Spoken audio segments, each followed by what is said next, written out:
ওই দেখো বাবু চলে এসছে, যাও মা খেতে দাও গা। কি ব্যাপার, তুমি কি রিয়াজের খোঁজ পাওনি?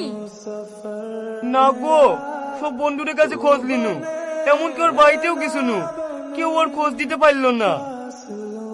বাবু সত্যি করে বলতো, আজ এক সপ্তাহ ধরে বাড়িতে বসে আছি, তুই যে কোম্পানিতে কাজ করতি আর যাসনি কেন? ওই কোম্পানি থেকে আমাকে বের করে দিছে মা। বের করে দিছে মানে? ওই কোম্পানির ম্যানেজার শ্রাবণীর আব্বার বন্ধু। শ্রাবণী আব্বা চায় না যে আমরা ভালো থাকি, তাই ম্যানেজারকে বললি আমাকে কাজ থেকে বের করে দিছে। তুমি আমার জন্য আর কত কষ্ট সহ্য করবা? পুলিশের হাতে মার খালা, জেল কাটলা, এমনকি তোমার নিজের কাজটাও হারালা।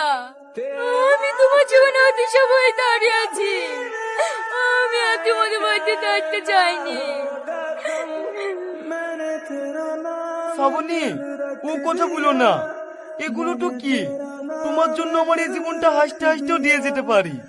জানি তুমি আমার জন্য সব কিছু করতে পারবা। খালা, জানোকে খেতে দেন গা। আবার খালা বলছো?